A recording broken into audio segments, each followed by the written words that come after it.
si ibu ini terpancing atau ingin memeriksakan lebih lanjut. Apa itu?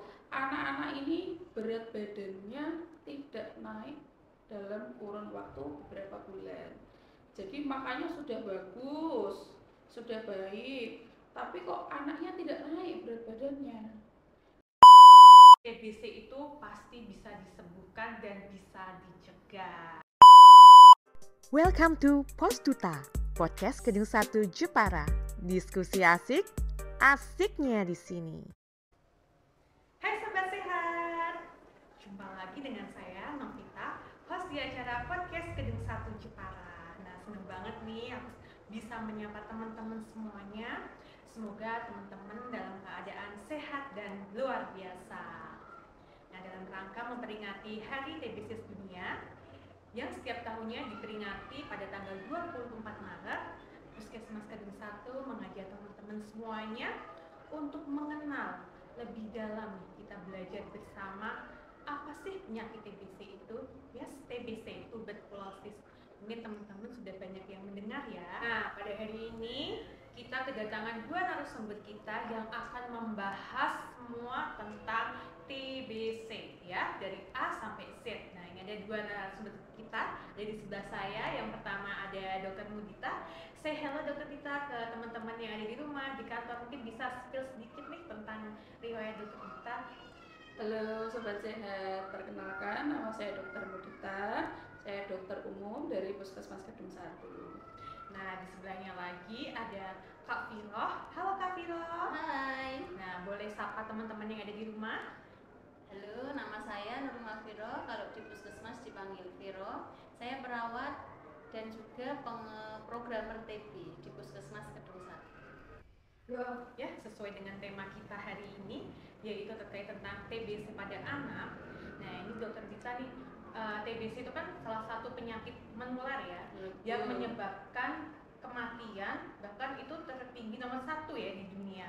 Di Indonesia sendiri sampai dengan bulan November tahun lalu, yaitu ada sekitar 503.000 jiwa penduduk yang terkena TBC dan 61.000 dari kelompok anak-anak. Wah, ternyata bisa menyerang anak-anak juga nih. Nah, itu bagaimana nih dok ciri-cirinya TBC pada anak? Dan bagaimana sih penularannya sampai anak-anak itu bisa terkena TBC?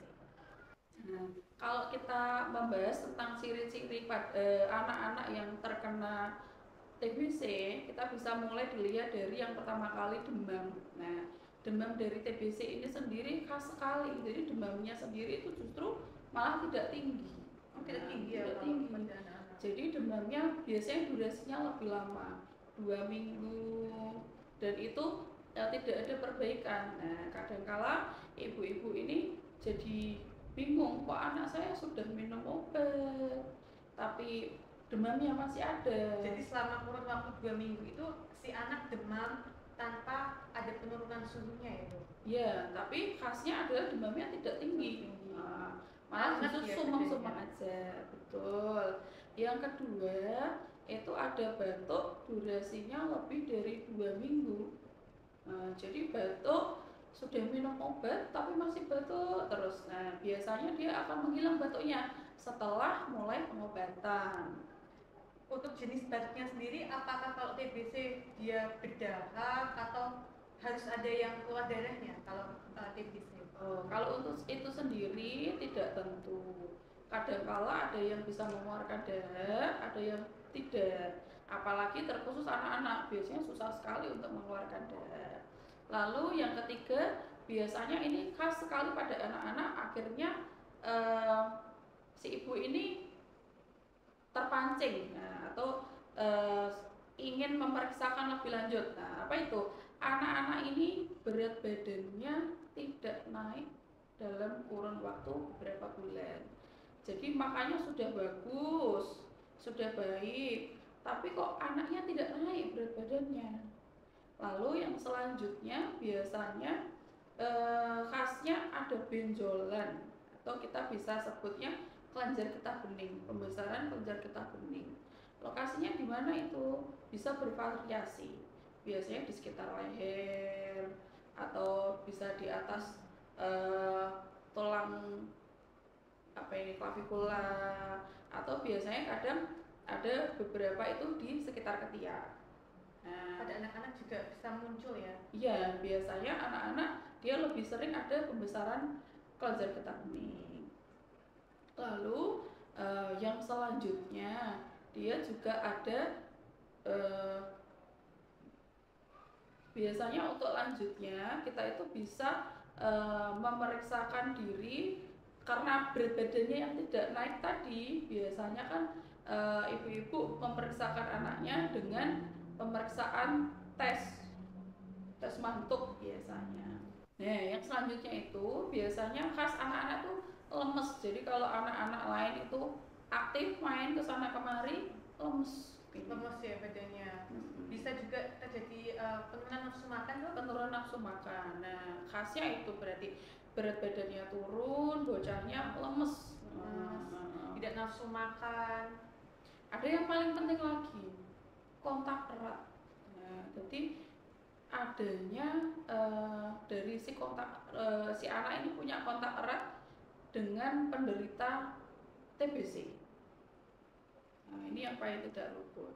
Nah, untuk penularannya sendiri, TBC ini tadi kan sudah disebutkan gampang sekali menular. Nah, penularannya lewat udara. Jadi untuk yang kontak erat, ngobrol misalnya atau tinggal dalam satu rumah, biasanya gampang sekali tertular. Jadi apalagi kalau rumahnya itu sirkulasi udaranya nggak bagus ya. Betul. Bakteri si TBC itu sendiri bisa tinggal di dalam rumah tersebut ya dok, sehingga menularkan ke anggota keluarganya yang lainnya. Betul sekali. Nah, untuk memastikan nih dok, memastikan atau menegakkan diagnosanya, apakah dengan gejala-gejala tadi, mungkin si ibu-ibu ya, mungkin dari bapak-bapak atau ibu-ibu ada anaknya yang mengalami gejala-gejala tadi yang disebutkan oleh dokter Dita dan ingin memastikan nih, mendiagnosa si anak ini benar-benar kena TBC. Nah itu diagnosanya bagaimana ya dok? Dan mungkin bisa melakukan tes apa saja nih? Nah, apabila ditemukan tanda dan gejala yang tadi sudah disebutkan sebelumnya, berarti harus melakukan pemeriksaan. Apa itu yang bisa dilakukan? Yang pertama, kita bisa melakukan ronsen dan juga tes mantuk, seperti itu Kak. Oh iya, untuk tesnya sendiri nih kan apa perlu harus datang ke rumah sakit atau mungkin bisa datang ke puskesmas nih? Bagaimana mungkin Kak Vira, apakah di Puskesmas Kedung 1 sudah menyediakan layanan untuk tes mantuk tadi? Ya. Dan bagaimana sih alur atau tahap-tahapnya? Untuk di Puskesmas Kedung 1 kita sudah melakukan pelayanan tes mantok. Untuk alurnya pasien datang ke puskesmas dulu Pak, paling enggak ya harus datang ke puskesmas dulu, ketemu bapak ibu dokternya, nanti bapak ibu dokter mendiagnosa apabila ada tanda dan gejala, beliau menghubungi saya, nanti saya mengumpulkan sekitar 10 anak, baru nanti bisa saya jadwalkan untuk dilakukan tes mantok. Apabila hasil tes mantoknya positif, nanti ditegakkan lagi dengan pemeriksaan ronsen, baru kita lakukan pengobatan. Gitu. Ya, jadi nggak perlu datang jauh-jauh ya ke rumah sakit karena Puskesmas Kedung 1 sudah menyediakan layanan pemeriksaan TBC ya untuk anak, yaitu tadi mantuk ataupun juga untuk dewasa ya dok. Ya, untuk dewasa kita lakukan cek darah tadi untuk dilakukan pemeriksaan TCM. Nah, ini ada pertanyaan nih dok dari Ibu A dari MI Matoliul Huda Google, Kecamatan Kedung. Nah, ini dengan gejala-gejala tadi ya dok, itu kan dijumpai tidak hanya dari penyakit TBC saja ya, bisa dari penyakit paru yang lainnya. Nah, itu untuk menegakkan bahwa gejala tersebut merupakan dari TBC. Nah, apa yang harus dilakukan si ibu nih, si anak itu harus melalui ronsen ataukah dengan tes yang lainnya? Kemudian dengan gejala awal tersebut, apakah sudah bisa ditebak apakah itu TBC? Menanggapi dari pertanyaan Ibu A ya, Jadi kalau misalkan kita sudah menemukan tanda dan juga gejala, eh, sepertinya udah pasti nih. Nah, jadi tetap harus melalui pemeriksaan. Jadi tes yang kita lakukan sendiri ada beberapa macam seperti ronsen. Nah, terus yang kedua untuk mengetahui ada kumannya atau tidak, atau bisa kita sebut pakai BTA-nya atau juga tes mantuk itu sendiri. Nah, kalau misalkan gimana nih untuk supaya pasti ini sudah memang ada kumannya. Nah, berarti harus menemukan kumannya, yaitu menggunakan tes dahak. Dari untuk anak juga dilakukan tes dahak ya, untuk memastikannya tadi ya. Nah, untuk anak sendiri sebenarnya juga bisa dilakukan menggunakan tes dahak. Cuman kekurangannya adalah biasanya anak-anak susah sekali mengeluarkan dahak. Nah, kalau di rumah sakit atau di puskesmas tertentu sudah ada itu cara untuk mengeluarkan dahak. Nah, kalau dahaknya sudah dikeluarkan, sebenarnya pemeriksaannya sama saja antara yang dewasa dan juga anak-anak. Nah, karena kesulitan, biasanya kita menggunakan tes mantuk. Gitu, ya. Nah, ini ada pertanyaan lagi nih ya. Kalau semisal ronsennya itu sudah mengarah ya ke TBC tapi hasil sputumnya itu negatif, nah, apakah bisa didekatkan diagnosanya bahwa orang tersebut terkena TBC dong?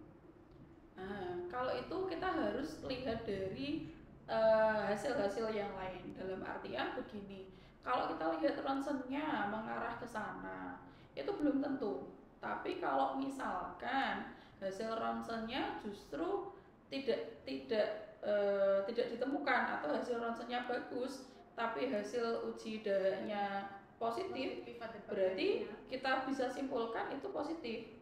Jadi dilihat dari hasil tes sputumnya tadi ya, kalau memang ada bakterinya ya berarti memang positif terkena TBC. Betul sekali. Nah, dok, semisal nih seseorang sudah dia tahu dirinya itu terdiagnosa TBC ya. Nah, ini apa yang harus si penderita TBC itu lakukan biar tidak menularkan penyakitnya ke orang-orang di sekitarnya? Nah, kalau sebagai seseorang yang sudah mengetahui kalau dirinya itu TBC, nah, sebisa mungkin harus memakai masker yang pertama, okay? Karena kan penularannya kita ketahui sendiri lewat udara. Nah, supaya tidak menularkan harus memakai masker. Nah, yang kedua tidak boleh meludah sembarangan. Nah, ini juga penting ya, dok. Yang ketiga, misalkan kita dalam kondisi batuk, kita harus menerapkan etika batuk. Nah, ada etikanya juga ya, batuk itu nggak harus batuk sembarangan ya. Betul. Jadi kalau posisinya kita batuk, tidak ada tisu atau tidak ada alat untuk membersihkan di sekitar, kita harus yang pertama menutup mulutnya. Bisa pakai ini, tidak boleh pakai ini ya. Nah, pakai ini kita batuk, kemudian sudah. Tapi kalau posisinya kita memakai masker, harusnya sudah aman kita batuk. Ya, menerapkan etika batuk ya kalau kita pakai masker. Terus yang selanjutnya harus melakukan pengobatan, Kak Vita. Nah, pengobatan ini sendiri biasanya kalau pasien sudah mulai pengobatan biasanya 2 bulan ya. Nah, 2 bulan itu biasanya sudah kecil sekali kemungkinan untuk menularkan. Nah, terus yang selanjutnya tetap harus makan makanan yang sehat dan juga bersih. Betul. Nah, untuk itu kan dari segi penderitanya ya. Yeah. Nah, untuk orang di sekelilingnya nih, apabila kan udah tahu ya, Dok, salah satu keluarganya ada yang terkena TBC. Nah, si kontak erat ya atau keluarganya yang lainnya yang belum terkena TBC itu apa sih pencegahannya? Biar apa yang harus dilakukan nih, Kak Viro? Biar dia juga tidak tertular TBC. Kalau untuk kontak erat di rumah, kita untuk pencegahannya yang pertama untuk menjaga kebersihan rumah. Untuk kebersihan rumah sendiri termasuk alat-alat makan, ini perlu nggak sih, Kak, dipisahkan dengan si penderita TBC atau cukup dibersihkan sampai bersih dengan sabun? Kalau untuk alat makan sebisa mungkin sih dibersihkan pakai sabun ya, pakai sunlight ya, jangan sabun colek ya. Boleh. Itu pakai sunlight. Sabun cair ya. Tapi kalau Boleh untuk yang lain. mengurangi kecemasan keluarga yang lain, mending dipisah selama 2 bulan selama fase awal pengobatan. Jadi untuk insya Allah kalau udah rutin minum obat selama 2 bulan sudah tidak bisa menularkan. Kalau udah hasil darah udah negatif gitu ya. Terus untuk yang kedua itu menjaga daya tahan tubuh dengan hidup bersih dan sehat, yang PHBS, yang bergizi. Yang ketiga, mengusahakan sinar matahari dan sirkulasi udara bisa masuk ke dalam rumah. Apabila rumahnya tidak ada plafon, ini bisa dikasih genteng kaca dan juga jendela setiap pagi dibuka biar sirkulasi udaranya bagus, kuman ada di dalam rumah. Soalnya untuk lingkungan rumah yang lembab itu juga berpengaruh, termasuk lantai rumah yang tidak kedap air ya Kak, langsung menyentuh ke tanah itu juga berisiko juga menularkan TBC ya. Terlebih lagi kalau orang penderita TBC-nya itu berdahak, membuang dahak sembarangan lah, itu nanti bisa menyebabkan. Jadi penting juga ya, jadi lantai rumah yang kedap air itu juga salah satu cara untuk pencegahan TBC. Terus batuk yang benar, etika batuk yang benar nanti udah dijelaskan ke dokter ya. Apabila tidak punya tisu atau alat yang untuk menutup pas kita batuk, pakai tangan seperti ini ya. Soalnya kalau pakai lengan, jangan tangan ya, lengan gini. Kalau pakai tangan kita habis nutup ini batuk bersalaman. Soalnya kalau kita orang Jawa ya, orang Indonesia, terlebih orang Jawa kalau ketemu orang kita berjabat tangan ya. Untuk selanjutnya penderita TB tadi jangan membuang dahak sembarangan. Insya Allah kalau saya sudah konseling pasien, saya sudah ngasih tahu jangan berdahak sembarangan. Terus yang selanjutnya, apabila kita mengetahui ada kerabat kita ya di rumah, di sekeliling kita, tetangga-tetangga, kalau yang bergejala TBC batuk-batuk lebih dari 2 minggu, kita arahkan untuk berobat ke puskesmas, ke wilayah, ke dokter terdekat lah intinya. Kalau tapi lebih bagusnya ke puskesmas Kedung 1. Semakin cepat semakin bagus baik, ya. Jadi treatmentnya juga lebih cepat juga penanganannya ya. Betul Kak Vita. Ya, jadi untuk pencegahannya memang kita harus meningkatkan daya tahan tubuh. Tadi ya ber-PHBS, perilaku hidup bersih dan sehat. Jadi untuk semua jenis penyakit apapun ya, TBC, sering cuci tangan ya. Jadi nggak hanya pada saat COVID aja nih, COVID-nya udah mulai reda, terus kita jadi males-malesan atau jarang cuci tangan. Padahal cuci tangan pakai sabun itu sangat penting. Nah itu tadi untuk pencegahannya ya Dok, Kak Viro. Dari segi terapinya nih ya, tadi kan dikatakan ya, jadi kalau yang kontak erat sebenarnya juga perlu nih untuk melakukan deteksi dini ya. Nah itu apakah terapi pencegahan ya untuk yang kontak erat atau belum dia dikatakan diagnosa TBC, apakah sama dengan si penderita TBC? Apa ada perbedaannya?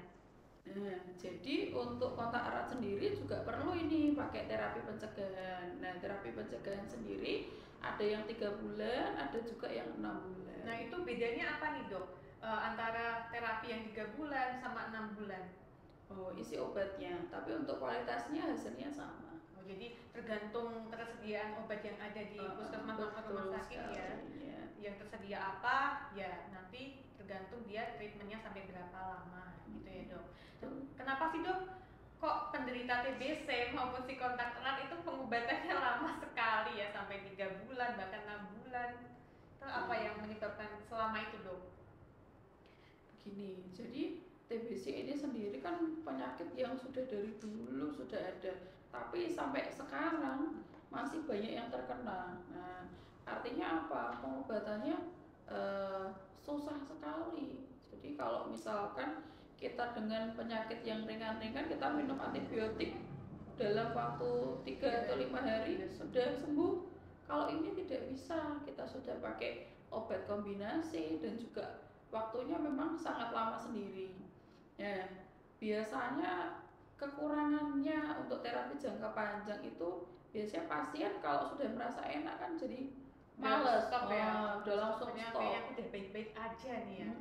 Padahal kumannya sendiri belum mati. Nah itu harus rutin ya. Jadi kalau dokternya meminta untuk sampai 3 bulan atau 6 bulan ya dilakukan sesuai dari treatment dokternya ya dong. Betul sekali. Nggak boleh dia memutuskan sendiri karena udah merasa fit terus udah stop semua obat-obatannya. Nah itu apakah ada efeknya nanti dok kalau dia udah stop obatnya nggak sesuai dengan dari dokter? Nah, kalau untuk pengobatannya itu kan harus rutin. Kalau untuk TBC paru sendiri kita pengobatannya biasanya sampai 6 bulan. Kalau kita sebutnya TBC ekstra paru ya. Jadi bisa mengenai otak, bisa mengenai tulang, kulit, saluran pencernaan. Nah, itu biasanya 12 bulan atau 1 tahun. Jadi kumannya juga bisa hinggap nih ya ke organ-organ tubuh yang lain, tidak hanya di paru-paru saja. Oke. Nah, ini ada pertanyaan lagi nih dok dari Bapak J nih, dari Bapak J, guru SD 5 Sukosono nih. Bagaimana sih dok pencegahannya agar terhindar dari TBC untuk anak sendiri? Nah, ini pencegahannya seperti apa dok? Pencegahan, jadi dia belum terdiagnosa TBC atau belum ada keluarganya yang terkena TBC. Nah, biar si anak itu tidak terkena TBC, nah apa sih yang harus dilakukan? Nah, kalau untuk anak sendiri kita sudah ketahui kalau ini penularannya sangat mudah sekali. Jadi anak-anak atau bayi yang baru lahir biasanya kan kita imunisasi BCG nih Kak. Oh iya, nah, itu untuk mencegah dari si TBC ini sendiri. Nah, biasanya dok berarti kalau sudah imunisasi BCG tidak akan kena TBC. Nah, biasanya pertanyaannya kan seperti itu. Iya, udah merasa kebal ya. Nah, kalau untuk itu sendiri biasanya lebih jarang terkena. Nah, kalau misalkan pun akhirnya terkena, efeknya tidak berat, tidak sampai parah, betul. Selain imunisasi, apa nih yang perlu dilakukan nih dengan hidup sehat ya tentunya ya dokter Kafirah ya. Jadi pasti. Tetap menerapkan perilaku hidup bersih dan sehat, makan bergizi seimbang ya, karena untuk menjaga daya tahan tubuh kita ya, karena si anak itu kan gampang terkena penyakit ya karena imunnya belum sekebal orang dewasa. Iya dok, tadi pencegahannya sudah ya, ciri-ciri, gejala penularannya, dan juga pengobatan. Dengan pengobatan selama itu nih dok, untuk anak-anak sendiri ya, ataupun mungkin orang dewasa, ada nggak sih efek samping dari pengobatan TBC karena selama itu? Untuk efek sampingnya sendiri hampir tidak ada ya. Biasanya kalau beberapa yang pasien di sini kita ketahui paling mual, terus perutnya terasa kembung, atau beberapa kadang ada yang gatal-gatal atau pipisnya berwarna merah. Kalau untuk anak-anak sendiri malah hampir tidak ada selama ini. Jadi efeknya lebih minim ya? Malah lebih minim untuk anak-anak. Efek-efek seperti tadi masih dalam keadaan, maksudnya masih dalam batas yang normal ya, tidak menimbulkan efek yang berat ya dok? Oh tidak. Biasanya kita tetap terapi plus ada terapi tambahan yang lain supaya menghilangkan keluhannya. Mau nanya nih Kak Viro, ada nggak sih pasien kita nih yang mungkin pernah WA Kak Viro kalau dia lupa minum obat? Karena kan dengan pengobatan selama itu, namanya manusia tidak luput dari kata lupa ya Kak Viro. Nah itu gimana nih Kak? Apakah ada nih pasien yang mungkin WA Kak Viro lupa minum obat dan harus melakukan apa? Kalau untuk TB anak, ini barusan malah baru bulan Januari kemarin itu ibunya WA saya, Bu ini kok saya lupa minum obat ke anak saya gitu. Terus ya langsung saya jawab, kalau lupa pagi itu WA-nya sore, boleh diminumkan sore ini Bu, yang penting pada hari ini tidak telat minum obat. Nah untuk kasus baru ya. Terus untuk kasus yang tahun kemarin itu malah pasiennya itu tidak mau minum obat sampai 1 bulan. Nah, sampai 1 bulan saya langsung kunjungi ke rumahnya, ketemu pasiennya, saya rayu lagi. Wah, rayu ya, ngerayu kayak ngerayu apa Pacarnya. ngerayu pasiennya lagi. Ini bapak-bapak udah sepuh, saya rayu lagi ke sana bersama kader. Bapaknya bersedia minum obat lagi. Tapi sebelum pasien minum obat lagi, saya cek dahaknya dulu. Soalnya sudah lebih dari 1 bulan beliau tidak minum obat. Beliau mau untuk cek dahak dan mulai pengobatan. Ini sudah pemeriksaan bulan kelima, dahaknya itu sudah negatif, alhamdulillah. Jadi kalau lupa sampai tadi sebulan ya? Iya, Nggak mengulang lagi, harus dari awal? Iya, kalau udah lebih dari 1 bulan itu harus mengulang lagi dari awal. Jadi tadi harus dites lagi ya Kak? Iya. Nah ini tadi kita udah membahas ya Kak, Dokter Dita, terkait TBC pada anak dari A sampai Z ya, mulai dari gejala, ciri-ciri, sampai ke pencegahannya sendiri, dan tadi apabila lupa ya Kak untuk minum obat ya. Nah itu kalau misalnya dia lupanya pagi ya bisa diminumkan siang atau malam ya, yang penting pada waktu yang sama. Kalau lupanya malam nih Kak, ya langsung diminum hari itu juga ya. Jadi kalau hanya lupa sehari 2 hari tetap dilanjutkan ya pengobatannya. Yang penting jangan sengaja lupa lah itu loh. Ya. Jangan sengaja lupa atau pura-pura lupa ya Kak Wiroh ya. Kalau lupanya sebulan, nah itu kan berarti udah nggak lupa dong, itu udah mogok, nggak mau obat sengaja, nggak mau minum obat. Itu harus mengulang lagi pengobatannya, tes lagi, dan harus memulai dari awal ya. Jadi semuanya sudah kita bahas nih. Semoga bermanfaat ya, dan teman-teman semua sendiri lebih mengenal apa itu TBC. Nah mungkin ada closing statement nih dari Dokter Dita sebelum kita tutup. Ya, jadi untuk penderita TBC tidak perlu patah semangat, harus semangat. TBC itu bisa disembuhkan dan tidak meninggalkan gejala selama tidak telat pengobatannya ya. Nanti sudah batuk, sudah lama bertahun-tahun, kondisi paru-parunya sudah tidak bagus, baru mau mulai pengobatan. Nah kalau yang begitu biasanya ada gejala sisanya. Nah untuk orang-orang di sekitar penderita tidak perlu khawatir kalau tertular, jangan dijauhi, kasihan. Yang penting perilaku hidup bersih dan juga sehat tadi harus diterapkan. Makanannya harus sehat dan juga bergizi supaya tidak gampang terkena penyakit. Iya, jadi bukan orangnya yang dijauhi ya, tapi penyakitnya ya. Oke, nah ini kita mungkin bisa jaga bersama-sama ya sebelum kita tutup ini tema TBC tahun ini nih. Yuk kita bersama-sama sampaikan ke sobat sehat yang ada di rumah. Yuk, ayo bersama akhiri TBC. Indonesia bisa. Yes, we can end TB ya. Jadi kalau terkena TBC itu jangan langsung putus asa, udah give up ya. Ini udah berasa akhir dari segalanya ya, bahwa TBC itu pasti bisa disembuhkan dan bisa dicegah ya. Terima kasih teman-teman semuanya sudah mengikuti kita hari ini ya, belajar bersama tentang TBC. Nanti akan bertemu lagi ya di acara podcast selanjutnya, dan jangan bosan-bosan dengan kita dan tunggu podcast kita selanjutnya. See you. Dah.